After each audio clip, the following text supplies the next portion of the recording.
Experience the care of Narayana Health.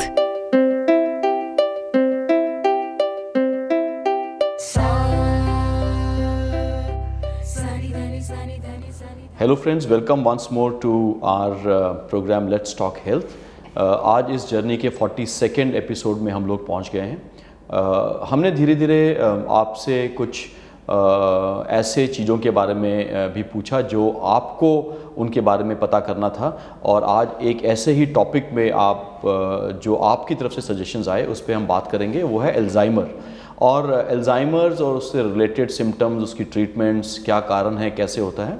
उसके लिए बात करने के लिए आज हमारे साथ एक बहुत ही यंग और डायनेमिक न्यूरोलॉजिस्ट जुड़े हुए हैं, डॉक्टर रजत चोपड़ा, जो कंसल्टेंट न्यूरोलॉजी हैं हमारे हॉस्पिटल नारायणा हॉस्पिटल गुरुग्राम में। So doctor Rajat, welcome to the show let's talk health. Thank you sir. और इससे पहले हम ये अल्जाइमर के बारे में बात करें, मैं चाहूँगा आप ऑडियंस को अपने बारे में कुछ बताएं। Thank you sir for the opportunity and मेरा नाम डॉक्टर रजत चोपड़ा है। मैं कंसल्टेंट न्यूरोलॉजिस्ट हूँ Narayana super speciality hospital Gurugram में। मैंने अपनी डीएनबी न्यूरोलॉजी गुड़गांव से ही क्लियर की है। सो डॉक्टर साहब, welcome to the show. And आज हम बेसिकली अल्जाइमर के बारे में बात करेंगे। बहुत सारे लोगों ने इसके बारे में हमसे पूछा कि हमें इसके बारे में बताइए। तो कोविड के बाद हमने ये देखा कि lot of people have this mental fogging. ये ऑलमोस्ट सबके अंदर में, कभी पूछता हूँ तो लगता है कि लोग भूल जा रहे हैं। एंड एज रिलेटेड भी लोगों के मन में ये होता है कि मेमोरी कम होती है। लेकिन अल्जाइमर क्या चीज़ होती है, व्हाट इज अल्जाइमर? और जो नॉर्मल जैसे मेंटल फॉगिंग या एज रिलेटेड डिमेंशिया वगैरह, उससे अल्जाइमर कैसे अलग होता है?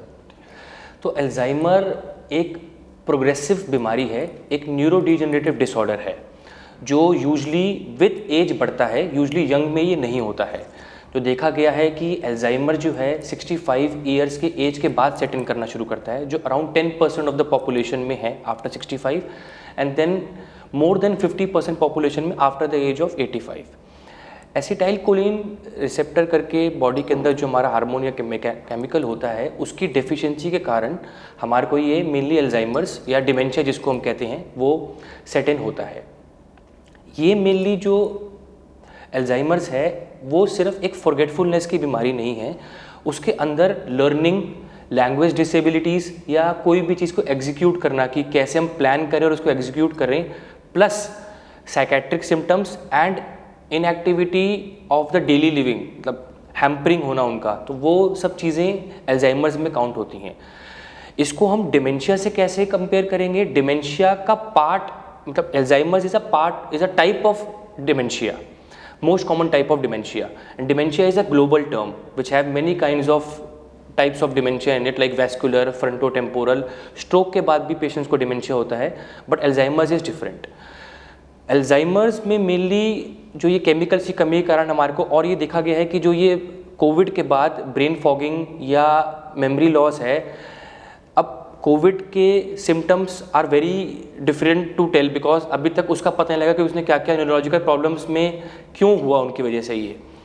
तो अब अगर जो कॉमन लोगों के हिसाब से मैं बताना चाहूँगा कि जो एज के हिसाब से जो डिमेंशिया होता है, या हम कहेंगे कि मेमोरी लॉस जिसको सबसे पहला सिम्टम है, वो भी दो तरीके का होता है। अगर पेशेंट का कोई भी activity of daily living hampered नहीं है और माइल्ड सा मेमोरी लॉस है, बट बाद में वो चीज़ उसको याद आ जाती है, जैसे नाम भूल गए किसी का, हम फ़ोन पे बात करते हैं और उसका नाम नहीं याद आ रहा, या हम कोई सामान रख के भूल गए, वो हमारे को बाद में मिल गया, तो it is a usual thing which happens with age.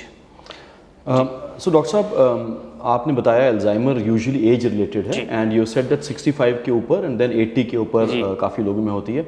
सो सबसे अर्ली सिम्टम्स अल्जाइमर्स के क्या होते हैं, एंड व्हाट आर दो red flags which are very distinctive symptoms of Alzheimer? कि आप जैसे आपने कहा कि मैं नाम भूल गया या मैंने चाबी रखी, तो हर बंदे में होता है। I mean we always forget car की चाबी कहाँ रखी हुई थी, फोन कहाँ रख दिया था। But what are those symptoms which are characteristic of Alzheimer, और व्हाट आर दो red flags that you say that these are very very characteristic of Alzheimer's? Cognitive decline means the memory loss which is progressive, which when there is no delayed recall, मतलब हम बाद में याद भी ना कर पाएँ। शॉर्ट टर्म मेमोरी लॉस कि कोई चीज़ अभी सुबह खाई वो हम भूल गए, प्लस एग्जीक्यूशन हम नहीं कर पा रहे हैं और थोड़ी सी हैम्परिंग हो रही है एक्टिविटी ऑफ डेली लिविंग में। ये हमारे मेन सिम्टम्स होते हैं जब हम माइल्ड एल्जाइमर्स की तरफ बढ़ना शुरू हो गए हैं।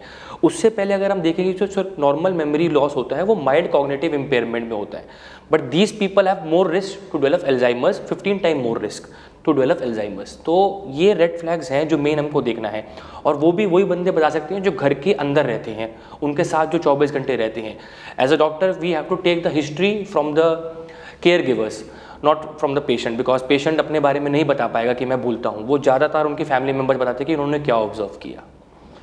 सो डॉक्टर साहब, एक बार लेट अस से एक फैमिली में लगा कि कुछ प्रॉब्लम्स हैं, स्पेशली एज भी हो गई है और you know as you said daily के काम नहीं कर पा रहे हैं, बहुत ज़्यादा मेमोरी लॉस हो पा रहा है, एंड ऑल्सो रिलेटेड जो आपने रेड फ्लैग्स बताए, and they bring the patient to you. आपके पास एक बार पेशेंट आता है तो आप उनको कौन से टेस्ट के थ्रू डालते हो to confirm the diagnosis? Because as you said छोटे छोटे डिफरेंस हैं, मेमोरी लॉस भी नॉर्मल चीज़ है कई लोगों में, Alzheimer is a different thing. So are there some specific test that you put them through? What is it that you do when a patient comes to you? Sir, first of all the most important thing is the history. Before going towards the test we have to go towards the history. History में हम उनसे पूरे तरीके से बात करेंगे कि क्या आपने नए चेंजेस देखे पेशेंट के अंदर इतने दिनों में, और क्या आप ऐसी चीज़ फील कर रहे हो कि आप इसको बोल रहे हो कि पेशेंट को एल्जाइमर्स लग रहा है या उनको डिमेंशिया लग रहा है। तो वो सब चीज़ें हम उनसे पहले पूछते हैं। Second part is the physical examination. We have to rule out any common thing, any sign, any symptoms, any signs which are there in the body, like sometimes patient have stroke, उसके बाद भी उनको dementia होता है, कोई एक side की weakness तो नहीं, तो वो फिजिकल एग्जामिनेशन से पता लगेगा। फैमिली हिस्ट्री डिमेंशिया के पेशेंट्स में बहुत कॉमन होती है। एल्जाइमर्स वाले पेशेंट्स के अगर किसी को फैमिली में एल्जाइमर्स है तो there is 3.45 times risk of the family people having the dementia as well, Alzheimer's mainly. उसके बाद जब हम ऐसे पेशेंट्स में मेनली हम MRI स्कैन के लिए और रूटीन ब्लड इन्वेस्टिगेशंस कुछ होती हैं जो हमारे ट्रीटेबल कॉजेज़ हैं, मॉडिफाइबल कॉजेज़ हैं, उनको हम करवाते हैं।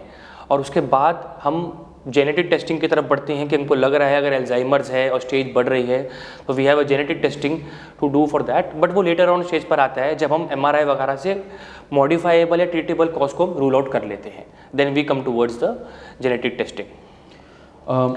डॉक्टर साहब, जो आपने बातें बताई that patient comes to you and you have put him through a battery of test and that you now आपको लगता है कि उसको अल्जाइमर है, तो लोगों के दिमाग में सबसे बड़ी जो क्वेश्चन बार बार उन्होंने हमसे पूछे, हम ट्रीटमेंट की ओर जा रहे हैं अभी, आप उनके बताएंगे। First of all they ask this question कि क्या अल्जाइमर रिवर्सिबल है, क्या इसकी प्रोग्रेस को रोका जा सकता है, क्या इसकी प्रोग्रेस को स्लो किया जा सकता है, क्या इसको कम्प्लीटली ट्रीट किया जा सकता है या नहीं, ये दिमाग में क्वेश्चन आते हैं। तो मेरी रिक्वेस्ट ये है आपसे कि हमारे ऑडियंस को इनके बारे में बताइए, और ट्रीटमेंट क्या होती है, what is the treatment protocol, what do you do to such patients? ठीक, ट्रीटमेंट डालने से पहले हम एक टेस्टिंग होती है जो हम बेड साइड या हम OPD बेसिस पे करवाते हैं, उसको हम मिनी मेंटल स्टेट एग्जामिनेशन कहते हैं, या मोका होता है एक मॉन्ट्रियल कॉग्निटिव असेसमेंट टेस्ट, और एक क्लॉक ड्राइंग करवाते हैं पेशेंट के just to look out how globally it is affecting the lobes of the brain, कौन कौन से part of the brain affect कर रहे हैं। अब रही बात एल्जाइमर्स ट्रीटेबल और क्योरेबल की, एल्जाइमर्स क्योरेबल नहीं है, it is a treatable disorder. उसके जो मॉडिफाइबल रिस्क फैक्टर्स हैं उसको तो हम मॉडिफाई कर सकते हैं कि स्ट्रोक हुआ तो उसकी दवाई डाल दी, या कोई सिम्टम ऐसा साइकेट्रिक सिम्टम्स हुए तो उसकी दवाई डाल दी, बट इसको हम जड़ से ख़त्म नहीं कर सकते हैं। इट इज़ ट्रीटेबल, और ट्रीटमेंट में भी इतना ज़्यादा फ़र्क नहीं पड़ता है दवाइयों से, and gradually it is progressive only. Treatment में भी इसके ऑप्शंस हैं दो तरीके की, कि जो माइल्ड एल्जाइमर्स है उसके अंदर कुछ कोलिनेस्ट्रेस इनहिबिटर्स यूज़ होते हैं, डोनेपेजिल, रिवास्टिगमिन एंड तो, और जो NMDA रिसेप्टर है वो सिवियर केसेस में हम यूज़ करते हैं, मॉडरेट केसेस में, जिसमें मेमेंटिन नाम से एक ड्रग आता है। सबसे इंपॉर्टेंट सवाल जो पेशेंट्स हमारे पास OPD में आते हैं उनका होता है कि ये इनके अंदर बहुत ज़्यादा एजिटेशन, बहुत रेस्टलेसनेस आ गई है, बहुत गुस्सा करने लग गए हैं, सेक्सुअल डिसइनहिबिशन है, वॉन्डरिंग करते हैं विदाउट क्लोथ्स, कपड़ों के बिना ये बाथरूम से बाहर आ जाते हैं। ये क्वेश्चंस बहुत पेशेंट्स में आते हैं। तो उनके लिए साइकेट्रिक मेडिकेशंस जो हम फर्स्ट जनरेशन सेकेंड जनरेशन होती हैं वो हम यूज़ करते हैं, काउंसलिंग ऐसे पेशेंट्स की करते हैं, और दीज मतलब usually help some time but not very much. But ऐसे पेशेंट्स में डिमेंशिया से ज़्यादा उनके जो सिम्टम्स हैं आसपास के उनको क्योर करना ज़्यादा ज़रूरी होता है। सो what clearly you're saying is that there is no cure for at all, but you are उनके जो सिम्टम्स हैं उनको कम करने के कम कर लिए, सकते हैं। उनको करने के लिए हम कुछ दवाइयाँ दे सकते हैं? दवाइयाँ दे सकते हैं सर, ताकि उसी उनकी के लिए हम life ये क्वालिटी बेटर हो। Life quality usually sir better नहीं रहती। It is a very fast progressive disorder. Initially it is very slow but later on पे फास्ट होता है। क्वालिटी ऑफ लाइफ के लिए जो हेल्थ केयर गिवर्स है घर के अंदर, जो फैमिली मेम्बर्स हैं प्लस जो सपोर्टिंग स्टाफ है, दे आर वेरी इंपॉर्टेंट। उनका ही सारा सपोर्ट रहता है। हमारी तरफ से तो मेनली मेडिकेशन और हम क्या उनको हेल्प बता सकते हैं कि आप करो पेशेंट्स के लिए, तो वो हम बताते हैं। डॉक्टर साहब, जब हमने ये लेट्स टॉक हेल्थ की शुरुआत की थी तो हमारा पूरा फोकस प्रिवेंशन की तरफ था, और मैं ऑलमोस्ट लास्ट क्वेश्चन पे आ गया हूँ हमारे। This is also on prevention and little bit more on support and self care for such patients. सबसे पहले आप ये बताइए कि is there some way that we can maybe either prevent this? If we can't prevent it, and every individual, can they do something to maybe have कि कुछ ऐसा lifestyle जिए या कुछ ऐसी चीज़ें करें कि ये बाद में ऑनसेट हो या हो नहीं हो? पहली बात प्रिवेंशन के ऊपर। सेकंड बात है कि सपोर्ट, जो आपने कहा फैमिली एंड फ्रेंड्स का support, what is the kind of support that this person requires? And in the initial stages of Alzheimer, self-care, जब you are still knowing that it is a very initial outset, what is that kind of care that you should look at? Self, friends and family, and prevention के ऊपर कुछ बताइए। Sir prevention के ऊपर सबसे पहले मैं ये बताना चाहूँगा कि जो भी हम देखते हैं कि जो भी मॉडिफाइबल या ट्रीटेबल कॉजेज है, सबसे पहले तो हम उसको रूल आउट कर लें। ये देखा गया है कि जो हाईली एजुकेटेड या इंटेलिजेंस लेवल जिनका हाई होता है, उसके अंदर ये डिजीज़ प्रिवेंटेबल होता है। तो प्रिवेंशन के लिए अगर हमको लग रहा है कि हमारे घर में थोड़ा सा भी मेमोरी इशू किसी में आ रहा है या फैमिली हिस्ट्री चल रही है, तो we should start doing some brain activities which I tell my patients personally. Brain activities से मीन्स होता है, if you are not playing cards, start playing cards. Ludo खेलिए, सुडोको हो गया, माइंड गेम्स नए नए खेलने हैं जिसमें आपको आपके न्यू वेज बने। This is the most important thing.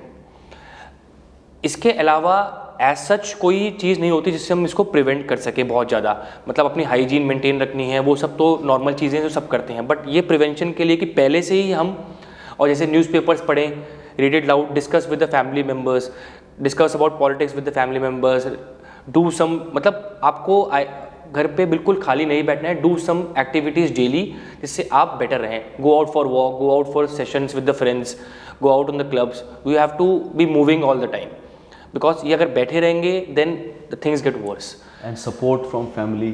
Sir support from the family का मीन्स है कि फैमिली और जो फ्रेंड्स हैं उनके साथ रेगुलर आउटिंग्स, रेगुलर गैदरिंग्स, उसके साथ साथ quality time with the family, support from the family. And उनके साथ जैसे फ्रेंड्स हो गए कि एक ग्रुप बना लिया, we have to sit together on a Sunday and will discuss about something.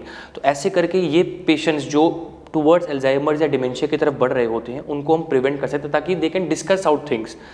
और जब एक कोई सपोर्ट होता है तो you usually don't feel lonely. ऐसे पेशेंट अगर लोनली रहेंगे, ओवर क्राउडेड प्लेसेस में रहते हैं, तो ये ज़्यादा इफेक्ट हो जाते हैं। तो they should be not in the overcrowded places, they should have friends and family to support them. ऐसे पेशेंट्स को यूजुअली अगर हम ओल्ड एज होम में जैसे जाते हैं कई लोग, तो वहाँ पर ये लोग भी बेटर फील करते हैं, क्योंकि because they have the same age people who can talk to, because family members are outside, they are working. So these are some of the points which we have to discuss, sir. दोस्तों, doctor रजत ने आज simple तरीक़ों से एक very complex बीमारी है जो Alzheimer, उसके बारे में बताया। अगर आप डॉक्टर रजत से कुछ और बातें करना चाहें, उनसे अपॉइंटमेंट लेना चाहें, तो जो QR कोड इस समय आपकी स्क्रीन पे नज़र आ रहा है, इससे हमारा NH केयर ऐप को डाउनलोड कीजिए या www.narayanahealth.org में जाके आप डॉक्टर रजत से अपॉइंटमेंट ले सकते हैं, उनसे बात कर सकते हैं, वीडियो कंसल्ट कर सकते हैं, कुछ और बातें पूछ सकते हैं जो आपके दिमाग में अभी रह गई हैं। लेकिन जो मोटी मोटी बातें डॉक्टर रजत ने हमको ये बताई, वो ये कहा कि अल्जाइमर पूरी तरह से प्रिवेंटेबल भी नहीं है। ये इसकी शायद ये अपने आप एज से 10% ऑफ लोगों में 65 साल से ऊपर और 80-85 साल से ऊपर में 50% लोगों में होता ही है। पहली बात, जेनेटिक कॉजेज़ हो सकते हैं इसके। उन्होंने ये भी बताया कि ये पूरी तरह से क्योरेबल भी नहीं है। ये इम्पॉर्टेंट बातें हैं दिमाग में रखने के लिए। उन्होंने इसका जो डिफरेंस नॉर्मल छोटी मेमोरी कभी कभी हम सब में हो जाती है, मेमोरी लॉस, उससे क्या अलग होता है अल्जाइमर, उसके बारे में बताया। सबसे बड़ी जो बात उन्होंने ये बताई, वो हमें सबको ये ध्यान में रखनी है कि अपनी मेंटल एबिलिटी को हमेशा पढ़ाई रखना, मेंटल एक्टिविटी में अपने आप को मशगूल रखना, उसको बिज़ी रखना, फ्रेंड्स एंड फैमिली के साथ रहना, उनके साथ कुछ एक्टिविटीज़ में इन्वॉल्व रहना। उन्होंने कुछ चीज़ें बताई, सुडोकू, चेस, वर्डल आजकल आ गया है जो आपके दिमाग में थोड़ा वो देता है कि कुछ और करिए, वो ज़रूरी देना, क्योंकि उससे फिर दिमाग की जो डेवलपमेंट है वो ज़्यादा रहती है। और जब अपनी फैमिली और फ्रेंड्स में ऐसे किसी को देखें तो उनको लोनली नहीं छोड़ना, उनके साथ हमेशा उनका साथ देना, बिकॉज इसमें सपोर्ट फैमिली का और फ्रेंड्स का बहुत ज़रूरी था। और जैसा मैंने पहले भी कहा, अगर इस प्रोग्राम देखने के बाद भी आपके दिमाग में कुछ ऐसी चीज़ें अभी आ रही हैं तो आप डॉक्टर रजत से मिल सकते हैं नारायणा हॉस्पिटल गुड़गांव में, या उनसे वीडियो कंसल्ट कर सकते हैं, उनसे बातें कर सकते हैं हमारे NH Care ऐप को डाउनलोड करके या www.narayanahealth.org में जाके। डॉक्टर रजत, बहुत बहुत शुक्रिया। एक कॉम्प्लेक्स टॉपिक को हमने बहुत कम समय में एक बेसिक बातें बताई, और अगर हमारे सुनने वालों को कुछ और डाउट्स होंगे वो आपसे आगे जरूर मिलेंगे। आज इस प्रोग्राम में जुड़ने के लिए बहुत बहुत शुक्रिया। Thank you sir, thank you so much. Thank you sir, thank you.